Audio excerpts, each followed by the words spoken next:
जय श्री कृष्णा। आज की हमारी क्लास उच्चारण स्थान के पार्ट 2 पर है। तो चलिए स्टार्ट करते हैं आज की क्लास। जैसे कि आपको पता है कि कल हमने उच्चारण स्थान के बारे में पढ़ा था और जो मैंने मेन इंडेक्स बताई थी कि ये बहुत ही इंपॉर्टेंट इंडेक्स है एग्जाम की दृष्टि के हिसाब से। तो इसका जो एक लास्ट पॉइंट बच गया था, आज हम उसी के बारे में डिस्कस करते हैं। हमारा लास्ट टॉपिक है प्रयत्न। तो प्रयत्न क्या होता है? ऐसे डेफिनेशंस वगैरह नहीं पूछी जाती है एग्जाम में प्रयत्न के बारे में। इसके बारे में बेसिक बातें पूछी जाती है जो इम्पोर्टेंट है, वो मैं आपको बता देती हूँ। प्रयत्न कह सकते हैं या हम इसे यत्न कह सकते हैं।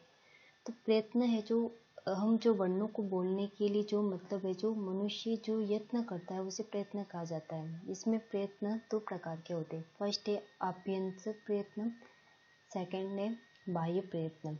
जो आभ्यंतर प्रयत्न होते हैं वो 5 प्रकार के होते हैं और जो बाह्य प्रयत्न होते हैं वो 11 प्रकार के होते हैं, जिनको संस्कृत में एकादश कहा जाता है। वैसे आभ्यंतर प्रयत्न के ऊपर जो मतलब प्रश्न पूछा गया था एग्जाम में कि आभ्यंतर प्रयत्न कितने प्रकार के होते हैं, तो 5 प्रकार के होते हैं। अब वो कौन कौन से 5 प्रकार हैं हम उनके बारे में चर्चा करेंगे। सबसे पहला प्रयत्न है स्पष्ट प्रयत्न।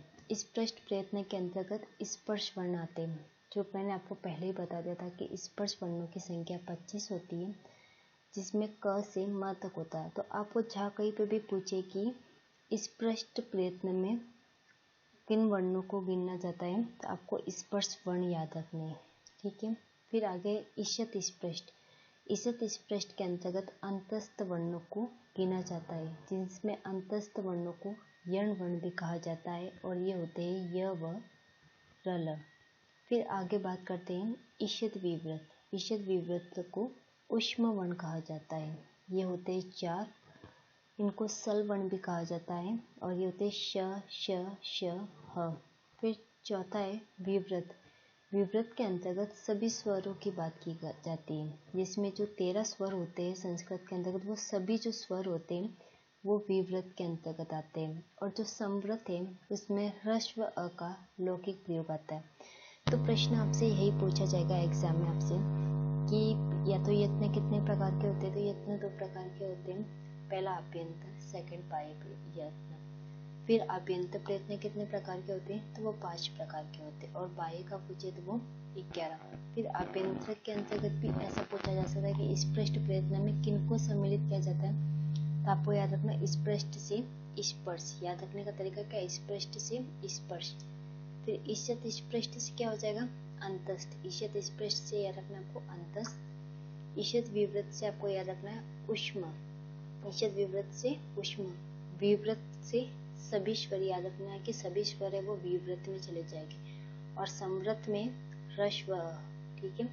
अब बात करते हैं हम बाह्य प्रयत्न। जो हमने कहा कि बाह्य प्रयत्न 11 प्रकार के होते हैं, वो 11 प्रकार कौन कौन से?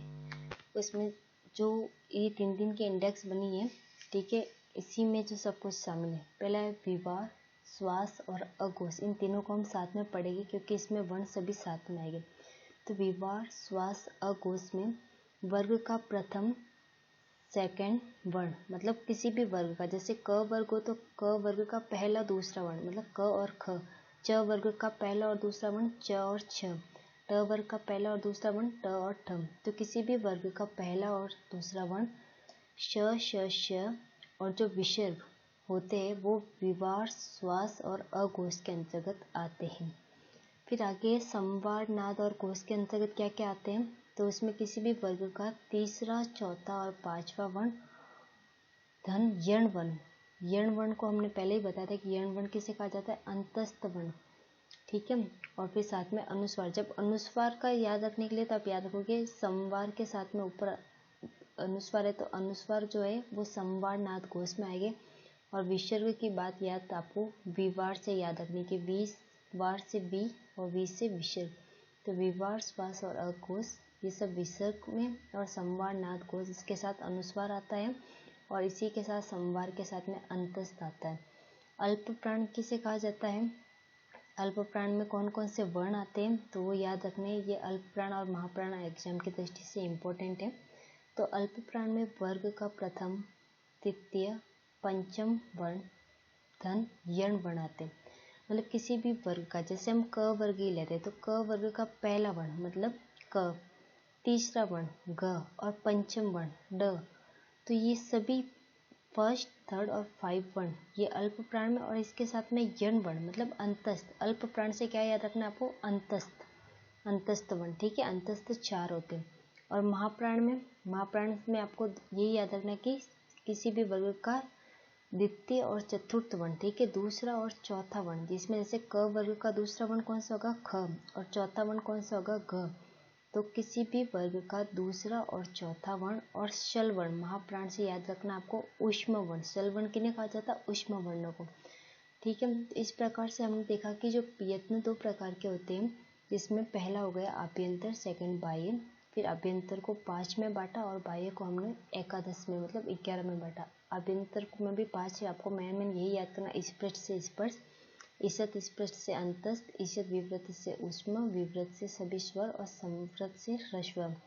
बाह्य प्रयत्न में अल्प प्राण महाप्राण हो गया, विवाह श्वास अघोष में ये याद रखना, संवारनाद घोष में ये याद। ये कुछ बेसिक चीज़ें जो आपको याद करनी होगी, और जो मतलब इनको रिवीजन करेंगे आप जितनी बार, तो आपको एक बार इंडेक्स याद करने के बाद ये पूरी याद हो जाएगी।